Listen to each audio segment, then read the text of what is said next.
सो अस्सलाम वालेकुम to all. मैं उम्मीद करती हूँ कि आप लोगों ने मेरी लेटेस्ट अपलोडेड वीडियोस देख ली होंगी जिसमें आप लोगों के तमाम सवालों के जवाब मौजूद हैं। अगर नहीं भी देखी हैं and if you are new to my channel तो ये लिंक नीचे डिस्क्रिप्शन बॉक्स में पेस्ट किया हुआ है। Kindly go and check those videos, क्योंकि बहुत सारी ऐसे कन्फ्यूजन है आप लोग की जो कि उस वीडियोज़ में ऑलरेडी आंसर्ड हैं। तो हम सबको ये तो पता है कि हमें कौन सी लैंग्वेजेस से स्टार्ट लेना है, जो कि मैंने अपनी पहली वीडियोज़ में बताया है। And those languages are HTML, CSS, JavaScript. लेकिन मेरा सवाल आप लोगों से ये है कि हम इन्हीं 3 लैंग्वेजेस को क्यों प्रायोरिटी दे रहे हैं, हम इन्हीं से क्यों स्टार्ट ले रहे हैं। तो ज़रा मेरी इस वाली वीडियो को पॉज करके मुझे इस बात का जवाब दीजिए कि why we all are interested in learning these 3 languages. There are a lot of many programming languages, but why we are going to learn these languages first. तो क्या आप लोगों को इसका जवाब मिला है? कुछ को मिला होगा, कुछ को नहीं मिला होगा। तो टेंशन लेने की बात नहीं है, क्योंकि मैं इस वीडियो में आप लोगों को इस सवाल का जवाब भी बताऊंगी और मैं मज़ीद चीज़ें भी बताऊंगी जिससे मज़ीद क्लैरिफिकेशन होगी। जितने भी डाउट्स हैं वो जो है क्लियर हो जाएंगे। ठीक है, तो इस सवाल का जवाब मैं आप लोगों को वर्बल नहीं बताने वाली, बल्कि मैं इसको प्रैक्टिकली आप लोगों को बताने वाली हूँ। सो हमें क्या ज़रूरत पेश आई है कि हम HTML, CSS और जावास्क्रिप्ट सीखें। तो उसका आंसर मैं आपको इस वीडियो में दे रही हूँ कि ये देखिए, मैंने governorsynth.com ये वेबसाइट ओपन की हुई है। ये वही वेबसाइट है जिसमें हमारे एडमिट कार्ड्स हम लोग को शो हुए थे, जिसमें हम लोगों ने रजिस्ट्रेशन करवाई थी। अगर मैं इस वेबसाइट को स्क्रॉल डाउन करती हूँ तो यहाँ पर आप लोगों को बहुत डिटेल्स दिख रही होंगी। ठीक है, मैं मज़ीद स्क्रॉल डाउन कर रही हूँ तो यहाँ पर एक चीज़ आप लोगों को देखने को मिल रही है जिसमें लिखा हुआ है प्रोग्रामिंग फंडामेंटल्स। फंडामेंटल्स का मतलब होता है ज़रूरी चीज़ें। ठीक है, ज़रूरियात, कि अगर आप एक चीज़ करने के लिए जा रहे हो तो उससे पहले आप लोगों को क्या चीज़ मालूम होनी चाहिए, जिसकी वजह से आप लोगों की बेसिस पहले से रेडी होंगे। और अगर कोई एडवांस लेवल की ट्रिक आप लोगों को समझाई जाती है तो वो आप लोगों को बेटर तरीके से समझ में आएगी। तो अगर मैं इस प्रोग्रामिंग फंडामेंटल्स पर क्लिक करती हूँ तो ये देखिए, यहाँ पे जो है आप लोग को ड्यूरेशन देखने को मिल रहा है कि 13 वीक्स लिखा हुआ है। ठीक है, मैं नीचे जाती हूँ, मतलब स्क्रॉल डाउन करती हूँ मज़ीद, तो यहाँ पर हमें कोर्स आउटलाइन में दिख रहा है HTML and CSS। So this is the one of the biggest reason why we are learning and why we are heading towards HTML and CSS। ठीक है, ये तो हो गई लॉजिकल बात हमारे पास। जावास्क्रिप्ट भी क्यों सीखने को मिल रही है हमें, क्योंकि यहाँ पे फंडामेंटल्स, प्रोग्रामिंग फंडामेंटल्स बेसिकली यही है ना कि अगर आपको ABCD आएगी तभी आप Z पर तक पहुँचोगे। ठीक है, अगर हम खाने की बात करें, एग्जांपल लेते हैं खाना बनाने की, तो अगर आपको पता होगा कि नमक और चीनी में क्या डिफरेंस है तभी आप जो है बिरयानी और चाय में एक्यूरेटली चीज़ें डाल सकोगे।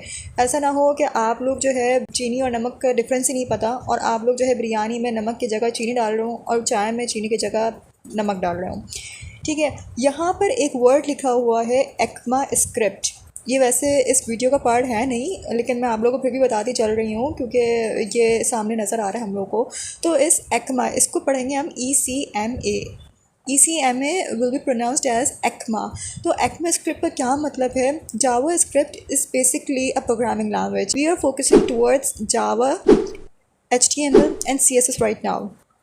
तो यहाँ पे एक्वा स्क्रिप्ट का मतलब ये है कि हर चीज़ के कोई ना कोई रूल्स रेगुलेशंस, कोई ना कोई स्टैंडर्ड होता है। लेट सपोज मैं आपको एग्जांपल से समझाने की कोशिश करती हूँ कि हमारे घर जो है उसमें ड्राइंग रूम कैसा होगा या उसमें फर्नीचर किस तरीके का होगा, वो हम लोग अपने स्टैंडर्ड के हिसाब से रखते हैं। ठीक है, तो इसी तरीके से हर लैंग्वेज को लिखने का भी एक स्टैंडर्ड होता है। स्टैंडर्ड वो कहलाता है कि जहाँ पर तमाम प्रोग्रामर्स जो है वन पेज पर हो, वो लोग एग्री करते हो कि ठीक है ये वाला स्टैंडर्ड जो है हम लोग अपनाएंगे और इसी बेसिस के ऊपर हम लोग अब जितनी भी अपने प्रोग्रामिंग्स हैं इस लैंग्वेज में उसी पे लिखेंगे।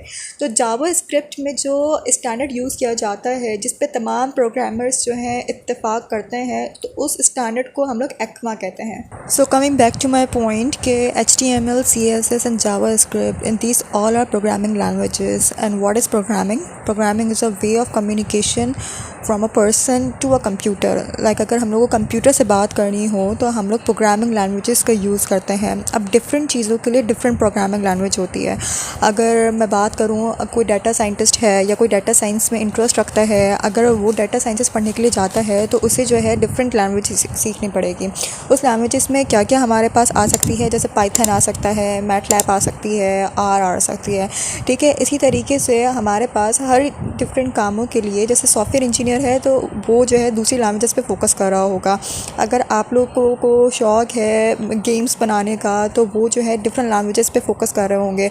जो बेसिकली HTML CSS और जावास्क्रिप्ट का काम है तो वो जो मेनली फोकस करती हैं वो वेब डेवलपमेंट पे फोकस करती हैं। अगर कोई ऐसा है जिसको वेब डेवलपमेंट में अपना करियर नज़र आता है या जो वेब डेवलपमेंट सीखना चाहता है तो वो लोग उन लोगों के लिए जो है HTML CSS एंड जावास्क्रिप्ट है। So basically HTML CSS and JavaScript करती क्या है, हम लोगों ने लॉजिकल रीजनिंग तो देख ली और हम लोगों को ये भी पता चल गया कि प्रोग्रामिंग लैंग्वेजेस हैं। प्रोग्रामिंग लैंग्वेजेस पे जो है मैंने एक वीडियो भी बनाई हुई है, इसका लिंक जो है मैंने डिस्क्रिप्शन में अटैच कर दिया है। बेसिकली प्रोग्रामिंग लैंग्वेजेस का काम क्या होता है कि वो कंप्यूटर से कम्युनिकेट करती है। बट HTML ही क्यों, ठीक है, तो HTML is like a structure to a web page, it builds the structure of a web page. HTML stands for hyper text markup language, जो कि एक वेबसाइट का स्ट्रक्चर बनाती है। पहले हम लोग ये इस तरीके से समझ लेते हैं वर्डिंग्स में वर्बली, फिर मैं आप लोगों को एक ऐसी एग्जांपल दूँगी ताकि आप लोगों को बेहतर तरीके से समझ में आ जाए।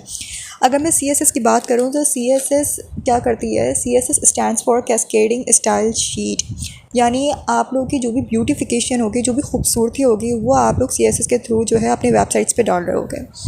इसके अलावा जावास्क्रिप्ट क्या काम करती है, जावास्क्रिप्ट भी मेन रोल प्ले करती है। दैट्स बिकॉज क्योंकि जो सारे की सारी लॉजिकल रीजनिंग्स होती हैं या कमांड्स होती हैं जो कि आपको उस वेबसाइट से करवाना होता है। लेट्स सपोज आप एक वेबसाइट ओपन करते हो और आप लोग चाहते हो कोई यूज़र, यानी अगर लेट्स सपोज मैं अपनी बात करती हूँ और आप लोग वेब डेवलपर्स हो, अगर आप लोगों ने एक वेबसाइट क्रिएट की है और मैं यूज़र हूँ तो मैं अपने माउस के राइट क्लिक करूँगी तो आपकी वेबसाइट का मुझे कौन सा पेज शो होगा या क्या चीज़ मुझे शो होगी, ठीक है। अगर मैं लिखती हूँ आपकी वेबसाइट के अबाउट में मुझे जाना है, अगर मैं आपकी वेबसाइट का नाम लिख के लिखती हूँ अबाउट, तो आप अबाउट में क्या चीज़ मुझे शो करवाओगे, ये सारा का सारा काम जावास्क्रिप्ट का है। सो आई होप सो कि आप लोगों को इस एग्जाम्पल के थ्रू बहुत अच्छे से समझ में आया होगा।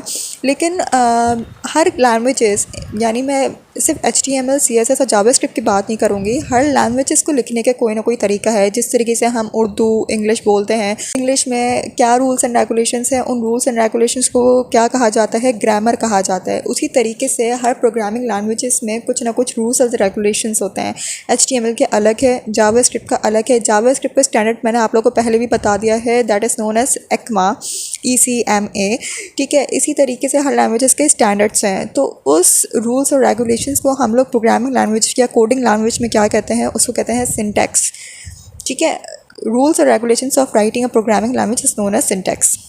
This is all about HTML CSS and JavaScript. आज के लिए इतना ही। Thank you so much for watching my videos. अगर आप लोगों को कोई भी कन्फ्यूजन है so you can write it down in the comment box, I will reply it as soon as possible.